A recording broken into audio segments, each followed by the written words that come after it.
This is 11.3, problem number 39, and it asks, a boatman wants to cross a canal that is 3 kilometers wide and wants to land at a point 2 kilometers upstream from his starting point.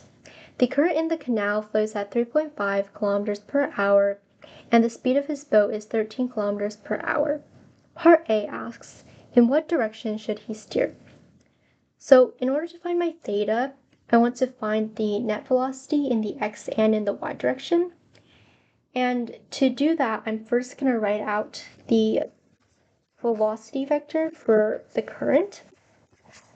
And I'm going to make downstream negative. So the velocity vector is going to be negative 3.5 minus 0. And now I want to find the velocity vector for the boat. So this right here is going to be my y component, and this right here is going to be my x component. So in order to find my x component, this right here is my theta.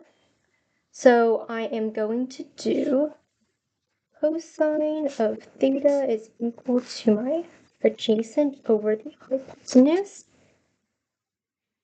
And so that means my x component for the velocity vector of the boat is going to be 13 times cosine of theta.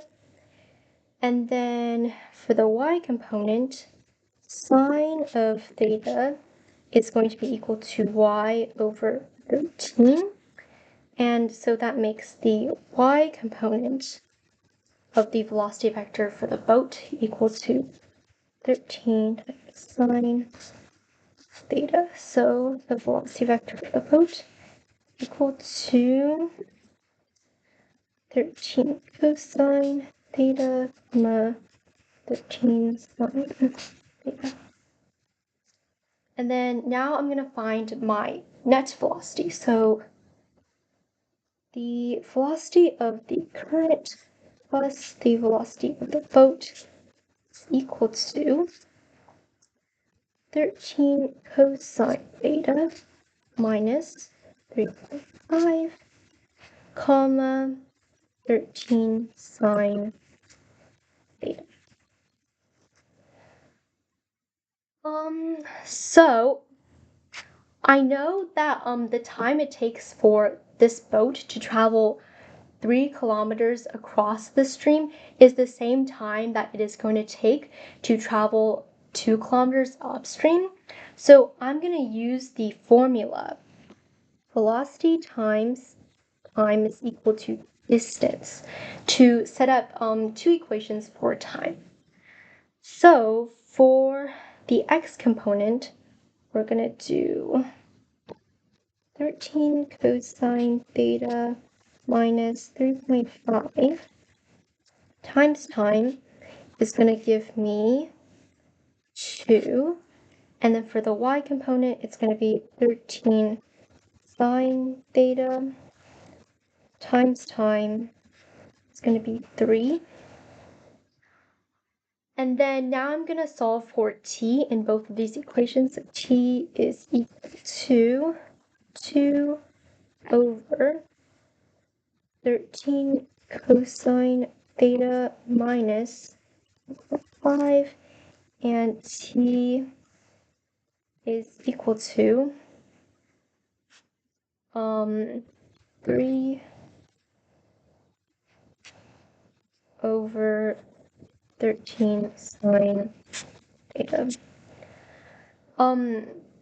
Now I'm going to set the two times equal to each other to solve for our theta. So 2 over 13 cosine theta minus 3.5 is equal to 3 over 13 sine theta. I'm going to cross multiply, so that's 26 sine theta is equal to 3 times 13 cosine theta minus 5. So in order to solve this equation, I have to have everything in terms of either sine or cosine. So to do that, I'm going to square everything. So on this side, I have 676 sine squared theta times 9, or not times 9, but on the other side is 9 times 169 cosine squared minus 91 cosine theta, and then plus 12.25. I'm going to distribute my 9. This is the same.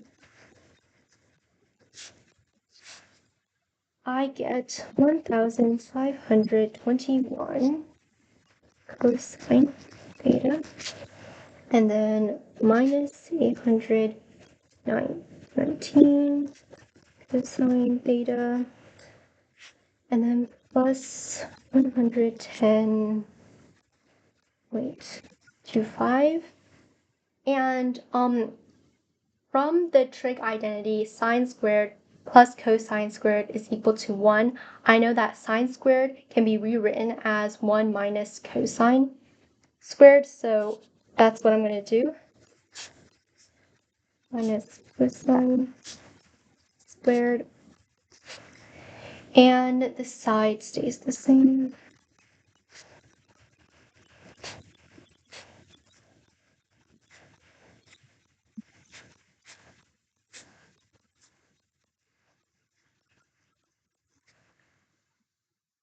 Now I'm going to first distribute the 676, and then I'm going to set this entire equation equal to 0.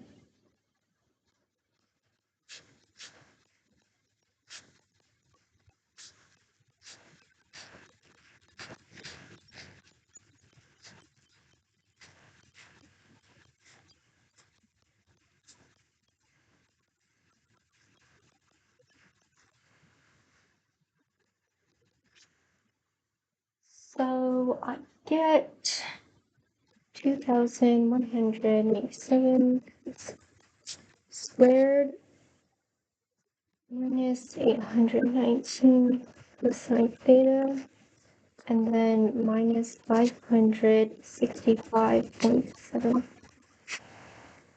And now I'm going to use the quadratic formula. So my x here is going to be cosine theta. So cosine theta is equal to negative b plus or minus the square root of e squared minus 4ac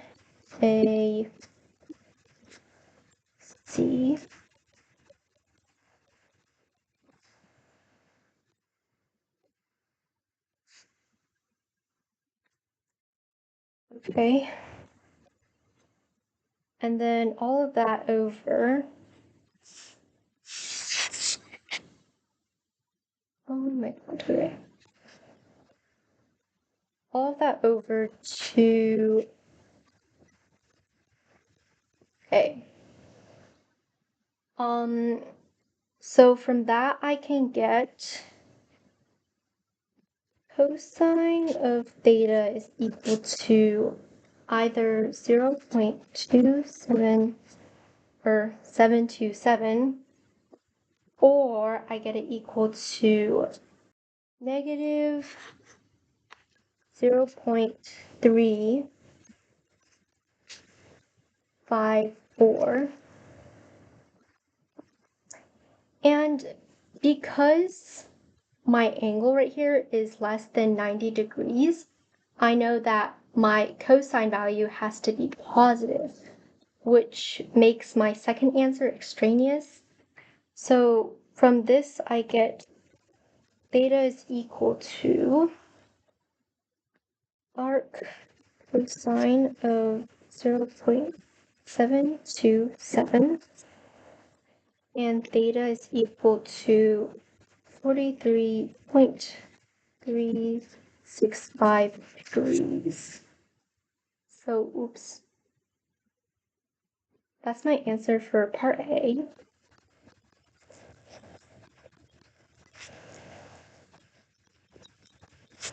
And part B asks for how long this trip will take.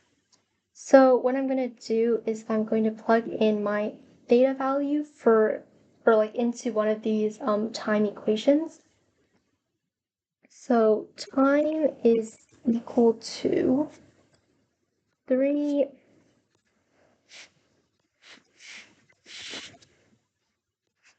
over 13 sine over angle, which is 43.365 degrees, and I get t is equal to 0.336.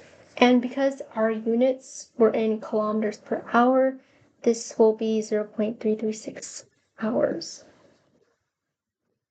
And it's equal to 0.336 hours. And that's the entire problem.